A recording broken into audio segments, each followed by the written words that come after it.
Welcome to breath of life with Chitra's YouTube channel. আশা করি তোমরা সবাই ভালো আছো। দীঘা ট্যুরের দ্বিতীয় পর্ব নিয়ে চলে এলাম তোমাদের সাথে শেয়ার করব বলে। এটি আমাদের দীঘার দ্বিতীয় দিন। সকাল সকাল সমুদ্র সৈকতের সামনে চলে এলাম স্নান করার উদ্দেশ্যে। জোয়ার না কমায় অধীর অপেক্ষায় সকলেই বসে রইলাম ভাটার জন্য। সমুদ্রের পাড়ে বসেই সমুদ্রের ঢেউয়ের জলোচ্ছ্বাসের আনন্দ উপভোগ করছেন সবাই। এরপর স্নান সেরে দুপুরের লাঞ্চ করে আমরা একটা টোটো ভাড়া করে বেরিয়ে পড়লাম দীঘার সাইট সিন করার উদ্দেশ্যে। আমরা প্রথমেই গেলাম তালসারিতে।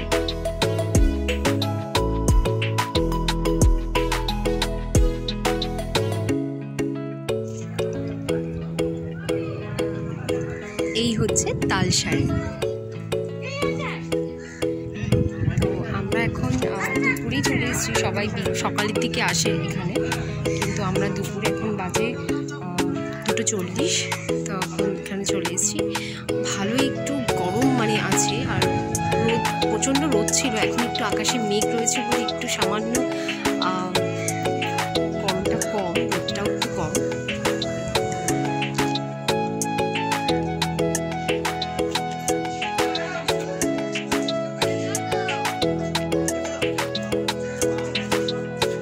এরপর হঠাৎই শুরু হলো প্রচণ্ড পরিমাণে ঝোড়ো হাওয়া। বালিগুলো সারি সারি করে ছুটে আসছে পাড়ের দিকে। 1 ঘন্টা মতো বৃষ্টিতে আমরা ওখানেই আটকে রইলাম। বৃষ্টি থামার পর আমরা ওখান থেকে বেরিয়ে পড়লাম উদয়পুরের উদ্দেশ্যে।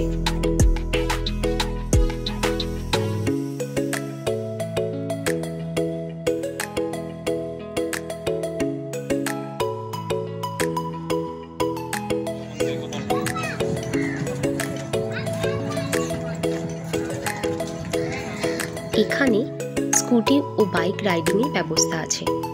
বাচ্চাদের ছোট ছোট কারেরও ব্যবস্থা আছে। আপনারা চাইলে এই স্কুটি ও বাইক ভাড়া করে এই সমুদ্র বীচ ঘুরে আসতে পারেন। এখান থেকে লাল কাঁকড়া দেখতে যাওয়ারও ব্যবস্থা আছে। এই স্কুটি ও বাইক ভাড়া করেই আপনাকে লাল কাঁকড়া দেখতে যেতে হবে। আর রয়েছে হর্স রাইডিংয়ের ব্যবস্থা।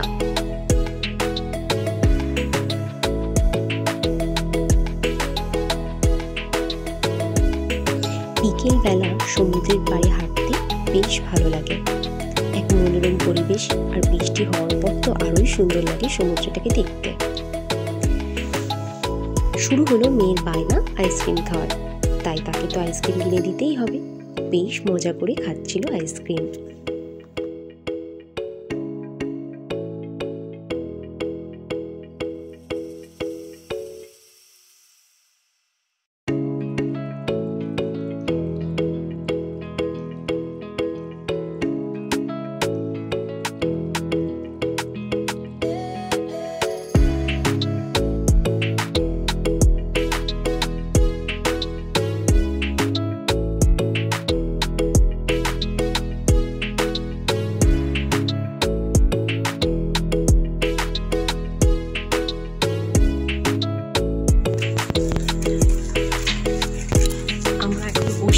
বিচে যাচ্ছি।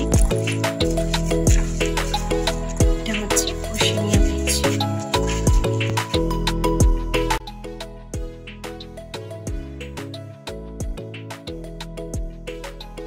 এই বিচে যাওয়ার রাস্তাটা পার্কের মতন করে খুব সুন্দর সাজানো গোছানো।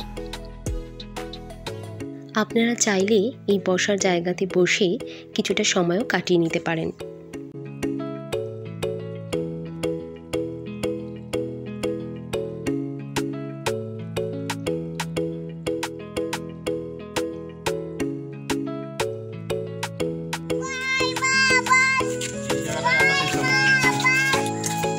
এই বিচে খুব সুন্দর করে ধাপে ধাপে সিঁড়ি করা রয়েছে। এই সিঁড়ি করেই আপনাদেরকে যেতে হবে ওশেনিয়া বিচের সামনে।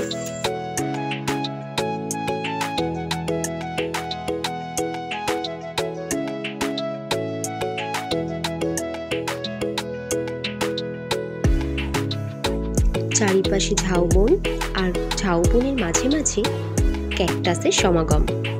এই নিয়েই অসাধারণ সুন্দর এই বীচটা।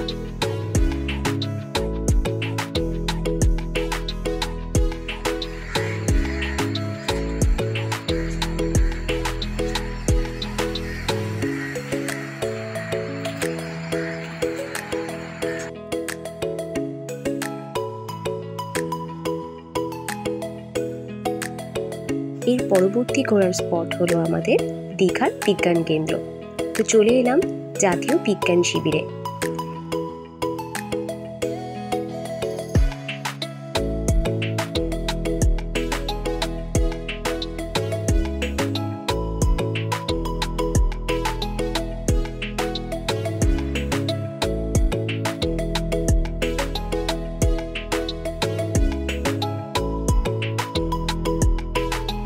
জাতীয় বিজ্ঞান শিবির ঘুরে আমরা চলে গেলাম ঢেউ সাগরে।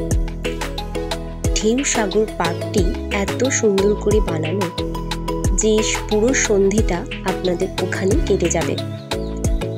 বিশাল বড় এই পার্কটি খুব সুন্দর করে আলোর সজ্জায় সজ্জিত। এই পার্কটিতে যাওয়ার জন্য টয় ট্রেনের ব্যবস্থা আছে, আর রয়েছে বাচ্চাদের বিভিন্ন রকম রাইডস।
সমস্ত স্পট ঘুরে এসে নিউ দীঘার বিচের সামনে আবার কিছুটা সময় কাটানো।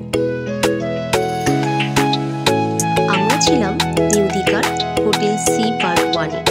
পরের দিন সকালে হোটেল থেকে হঠাৎ করে বাজনার আওয়াজ পেয়ে আমরা ব্যালকনিতে চলে এলাম। তো আমরা বুঝতে পারলাম না যে র্যালিটা কিসের ছিল। তো আজকে আমাদের ফেরার পালা। আমাদের হোটেলের ব্যালকনি থেকে সমুদ্রের ভিউটা ঠিক এই রকম। তাহলে আমার এই ভিডিওটা তোমাদের কেমন লাগলো প্লিজ কমেন্টে একটু জানিও। ভালো লাগলে অবশ্যই লাইক করো। তাহলে আজকের ভিডিওটা এইটুকু, আবার দেখা হচ্ছে পরের ভিডিও নিয়ে।